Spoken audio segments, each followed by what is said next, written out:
दर्शकों जय माता दी। मैं हूं पंडित दिनेश। आज हम बात करें एक नए विषय पर। बात कर रहे हैं हमें हमारी कुंडली से क्या क्या प्राप्त होता है।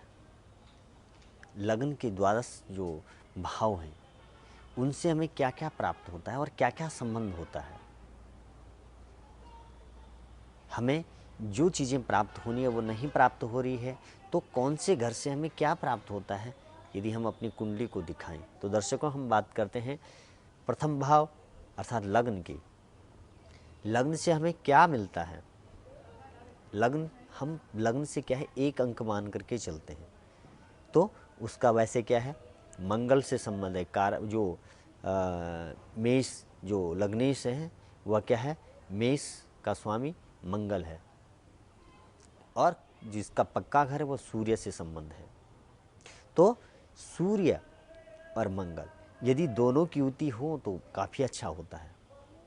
और मंगल वो खून, मैं बार बार कहता हूँ, ब्लड से संबंध होता है। तो यदि आप क्या है मंगल ठीक स्थिति में नहीं है तो उससे क्या है रोग की स्थिति आपके अंदर उत्पन्न हो सकती है। आपका खून साफ नहीं है, उसमें आपके रोग, अधिक बीमारियां हमें पकड़ती हैं, बीमारियों से हम ग्रस्त हो जाते हैं। तो हम बात करते हैं लग्न से हमें, प्रथम भाव से हमें क्या प्राप्त होता है। सबसे पहले स्वास्थ्य, तंदुरुस्ती जिसको बोलते हैं हमारे। दूसरा साहस, हमारे अंदर कितना साहस है। किसी के अंदर क्या होता है साहस की कमी होती है, घबरा जाता है। हौसला, हिम्मत,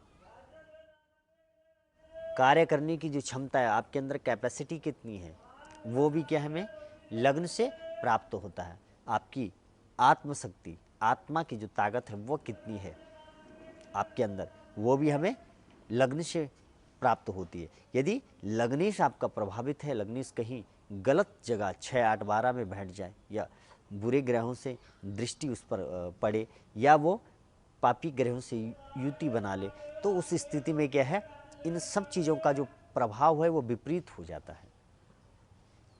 इस प्रकार से हमारी सुंदरता, रूप, जीवन हमारा कितना है, शिक्षा, संघर्ष बहुत से लोग होते हैं जिनके जीवन में बहुत संघर्ष होता है।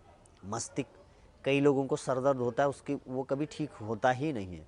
ये सब चीज़ें जो हमें हैं लग्न से प्राप्त होती है। हमारे पास कितना ऐश्वर्य है, कितनी सुख सुविधाएं हैं, तो ये सब चीज़ें हमें लग्न से प्राप्त होता है। और उसके लिए इनमें यदि कमियां हैं तो उसे आप दूर कर सकते हैं। ये आपको जानने के लिए कि आप जानिए कौन सी चीज़ें हमें प्राप्त हो सकती है। यदि ये चीज़ें नहीं मिल रही है तो आप अपनी कुंडली को दिखा करके इन चीज़ों को आप प्राप्त कर सकते हैं, क्योंकि उसके माध्यम होते हैं। इस प्रकार से यह क्या है कारक जो है सूर्य पिता का है। अब बात आती है पिता की। दर्शकों एक बात मैं आपसे स्पष्ट कहना चाहता हूँ, यदि आपके पिता सूर्य आपका अच्छा कब होगा, जब आप पिता की सेवा करेंगे, पिता का कहना मानेंगे, पिता के अनुरूप चलेंगे। आप कितनी भी पूजा करा लें, कितना पुण्य कर लें, कितना भगवान सूर्य नारायण का पूजन करें, अर्घ्य दे दें, कुछ भी कर लें, ठीक नहीं होने वाला। क्योंकि प्रत्यक्ष जो देव हैं, सूर्य का जो प्रतिबिंब है वो पिता है। यदि आप अपने पिता की आज्ञा की अवहेलना करते हैं, अपने पिता का कहना नहीं मानते हैं, तो आपका सूर्य ठीक नहीं होता, अर्थात आपका जीवन ठीक नहीं हो सकता है। जितनी चीज़ें मैंने आपको बताई वो चीज़ें आपको प्राप्त नहीं हो सकती।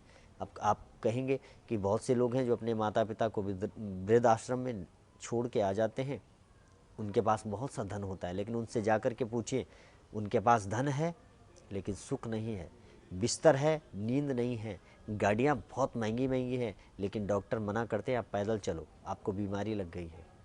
इसलिए ये सब छोड़िए, धन तो आता है लेकिन उसका सुख नहीं मिलता है उन लोगों को। इसलिए पिता का कहना मानते हैं, पिता की सेवा करते हैं, पिता के वचनों पर चलते हैं, अपनी मर्यादा के अनुरूप आप कार्य करते हैं, तो आप जीवन में सफल होते हैं और भगवान सूर्य नारायण आप पर बहुत बड़ी कृपा करते हैं।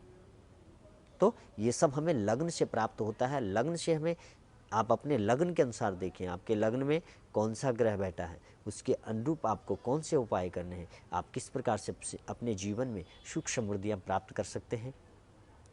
इन सब बातों के लिए जानने के लिए आप YouTube चैनल पर मुझे देख सकते हैं। दर्शकों जय माता दी।